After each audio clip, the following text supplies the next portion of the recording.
friends, welcome to our dog treat making video. If you're joining me, my name is Azra. I'm the head of youth services here at the Nesmith Library. We'll give it a minute or two while our friends are joining us. And don't forget, in about a week and a half, we have Mother's Day. It's almost May, if you can believe it. And before you know it, it'll also be summertime, which is wild. Let's just make sure.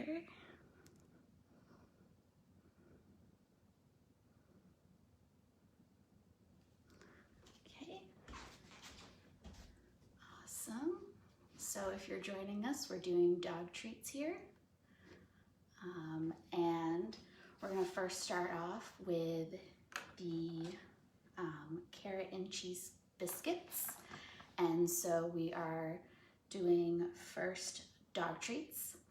This is new for me, so it might be new for you. If you have a dog, welcome. If you don't have a dog, this would be something fun to make for a friend, or especially if you have an essential worker in your neighborhood, this is a good treat to make.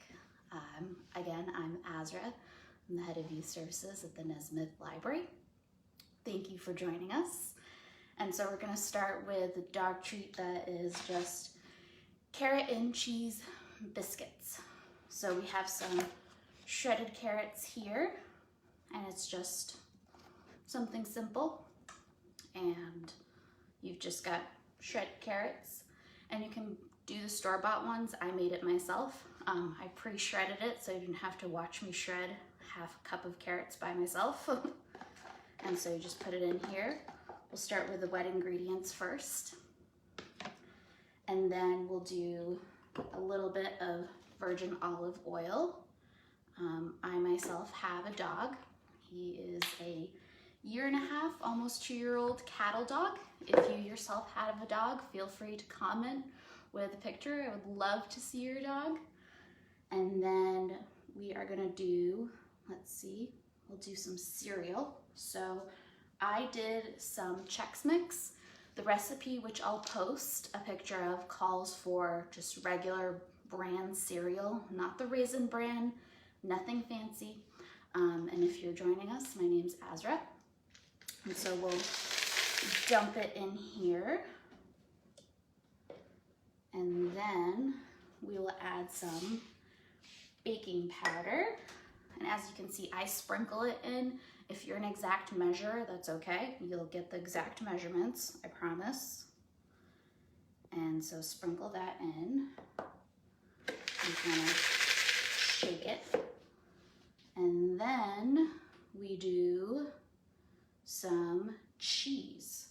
So if your dog is a big fan of cheddar cheese or any type of cheese that they like, you can just pour that in.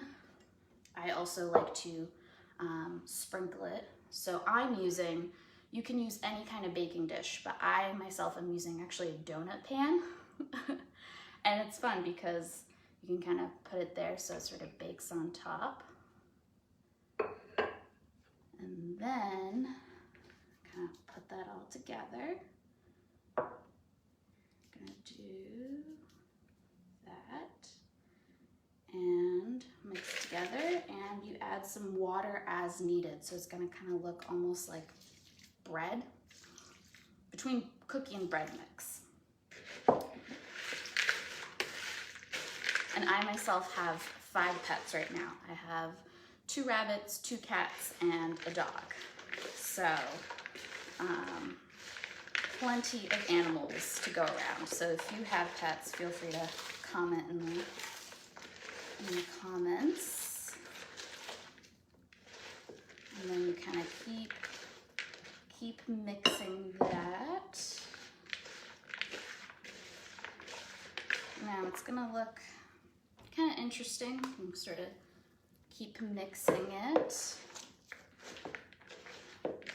Now I pre-made this, which I'll show you, but you put the oven on for 350 and then you bake it for about 25 minutes. And it's gonna end up kind of looking like a cookie. So you kind of see this, it's sort of like that.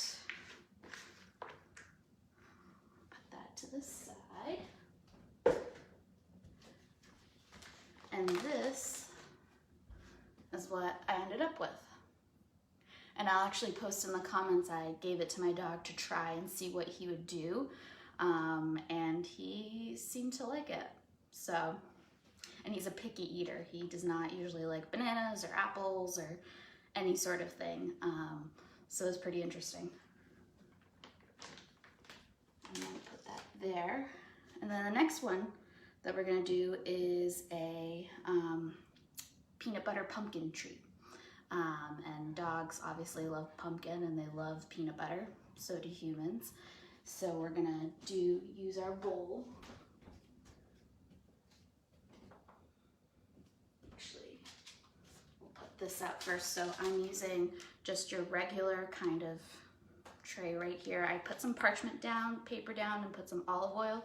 You can use a baking sheet if you like, anything like that. This is really fun to do if you're a kiddo. It's some just basic baking or cooking.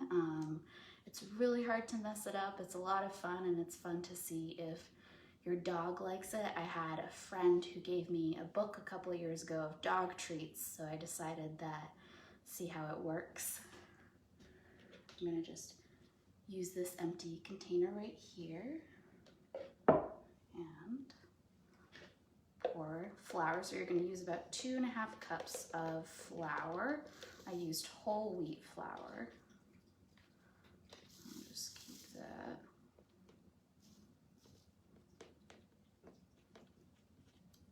Actually gonna grab a bigger container.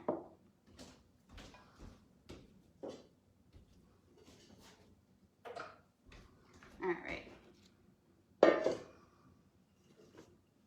I overestimated how big it was. Put that in. And then for this one, you also do, I think, about 350 degrees. Bake it for about 20 minutes. And then you use peanut butter. So you use some just plain peanut butter. And if you're tuning in, I'm Azra. I have been with Nesmith Library for almost a year, if I can believe it. It's been a lot of fun, definitely interesting with this quarantine, but we have been doing an amazing job. If you haven't checked out Miss Chris's videos or seen what Molly has been up to with the teens, it's awesome. So a lot of love to our Nesmith staff.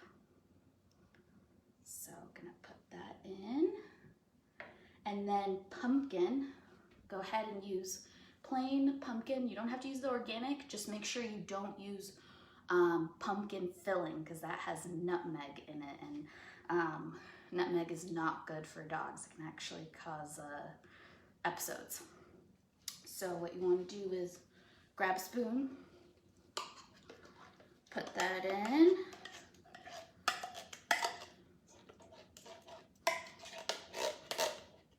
and if I didn't mention it, I have an Australian cattle dog.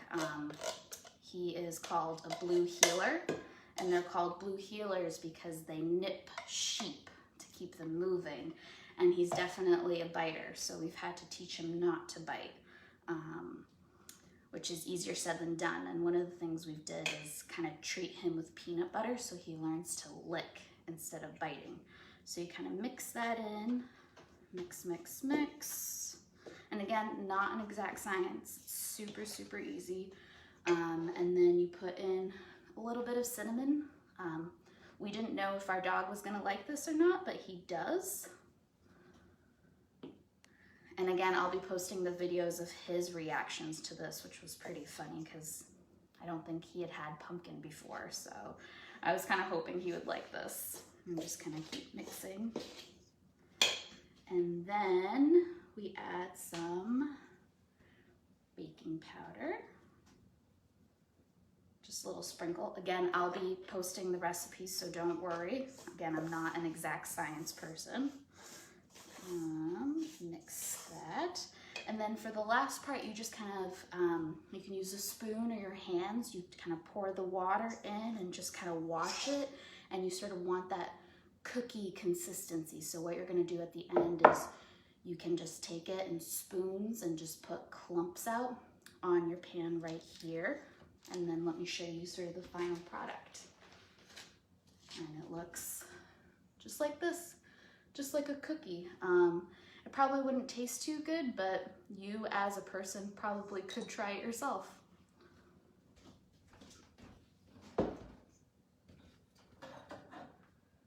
And then the last thing that I wanted to show you is summer is coming up, and a lot of us like to go and grab ice cream for ourselves and for our dogs, but you can make a treat for yourself and for your dog right at home. So all you need is some plain regular yogurt, banana, and you can use some regular non-salted, no fancy peanut butter, and you just mash it all up in a bowl.